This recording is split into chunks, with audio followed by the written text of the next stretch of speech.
ಇನ್ನು ಸಿಎಂ ಸಿದ್ದರಾಮಯ್ಯ ವಿರುದ್ಧದ ಮುಡಾ ಪ್ರಕರಣದ ವಿಚಾರಣೆ ಜನವರಿ 27ಕ್ಕೆ ಮುಂದೂಡಿಕೆ ಆಗಿದೆ. ಹಾಗಾದ್ರೆ ಇವತ್ತು ಹೈಕೋರ್ಟ್ನಲ್ಲಿ ನಡೆದಂತ ವಾದ ಏನು? ಬನ್ನಿ ನೋಡೋಣ.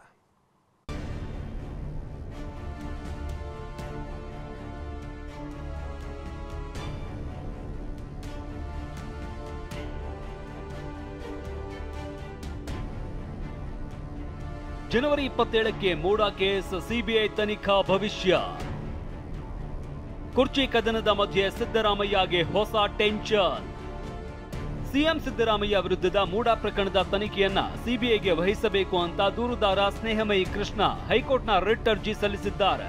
ರಿಟ್ ಅರ್ಜಿ ವಿಚಾರಣೆ ಧಾರವಾಡ ಹೈಕೋರ್ಟ್ ಪೀಠದಲ್ಲಿ ಇರುವ ನ್ಯಾಯಮೂರ್ತಿ ಎಂ ನಾಗಪ್ರಸನ್ನ ಅವರ ಮುಂದೆ ಆರಂಭವಾಗಿದೆ. ಸ್ನೇಹಮಯಿ ಕೃಷ್ಣ ಪರ ವಾದ ಮಂಡಿಸಿದ ಸುಪ್ರೀಂ ಕೋರ್ಟ್ ವಕೀಲ ಮಣೀಂದರ್ ಸಿಂಗ್ ತನಿಖೆಯನ್ನ ಸಿಬಿಐಗೆ ವಹಿಸಬೇಕು ಅಂತ ಆಗ್ರಹಿಸಿದ್ದಾರೆ.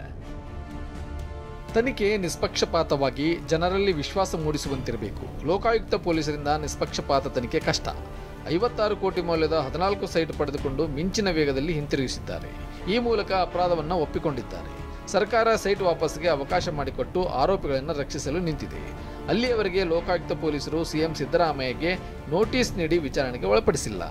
ನಗರಾಭಿವೃದ್ಧಿ ಇಲಾಖೆಯ ಐಎಎಸ್ ಅಧಿಕಾರಿ ನೇತೃತ್ವದ 3 ಸದಸ್ಯರ ಕಮಿಟಿ 140 ಫೈಲ್ಗಳನ್ನು ಹೊತ್ತೊಯ್ದಿದೆ. ಹೀಗೆಂದು ಮೈಸೂರಿನ ಲೋಕಾಯುಕ್ತ ಡಿವೈಎಸ್ಪಿ ಲೋಕಾಯುಕ್ತರಿಗೆ ತಿಳಿಸಿದ್ದಾರೆ. ಮೂಡಾ ಹಗರಣಗಳ ಲೋಕಾಯುಕ್ತ ತನಿಖೆಯು ಸ್ಥಗಿತಗೊಂಡಿದೆ. ಹೀಗಾಗಿ ಲೋಕಾಯುಕ್ತ ಪೊಲೀಸರಿಂದ ನಿಷ್ಪಕ್ಷಪಾತ ತನಿಖೆ ಸಾಧ್ಯವಿಲ್ಲ. ಹೀಗಾಗಿ ಈ ಕೇಸ್ನಲ್ಲಿ ಸ್ವತಂತ್ರ ತನಿಖೆ ಅಗತ್ಯವಿದೆ. ಹೀಗಂತ ಮಣೀಂದರ್ ಸಿಂಗ್ ವಾದ ಮಾಡಿದ್ರು. ಈ ವಾದಕ್ಕೆ ಆಕ್ಷೇಪ ವ್ಯಕ್ತಪಡಿಸಿದ ಸಿಎಂ ಪರ ಹಿರಿಯ ವಕೀಲ ರವಿವರ್ಮ ಕುಮಾರ್, ಸಿಎಂ ವಿರುದ್ಧದ ಕೇಸ್ಗೂ ಇವರ ವಾದಕ್ಕೂ ಸಂಬಂಧವಿಲ್ಲ. ಪ್ರತಿವಾದಿಗಳು ಸಲ್ಲಿಸಿರುವ ಆಕ್ಷೇಪಣೆಯನ್ನ ನಮಗೆ ಸಲ್ಲಿಸಿಲ್ಲ ಅಂದ್ರು. ವಾದ ಮತ್ತು ಆಕ್ಷೇಪಣೆ ಸಲ್ಲಿಸಿದ ಹೈಕೋರ್ಟ್ ವಿಚಾರಣೆಯನ್ನ 27ಕ್ಕೆ ಮುಂದೂಡಿದೆ. ಅಷ್ಟರೊಳಗೆ ಲೋಕಾಯುಕ್ತ ವರದಿಯನ್ನ ಸಲ್ಲಿಸುವಂತೆ ಸೂಚಿಸಿದೆ.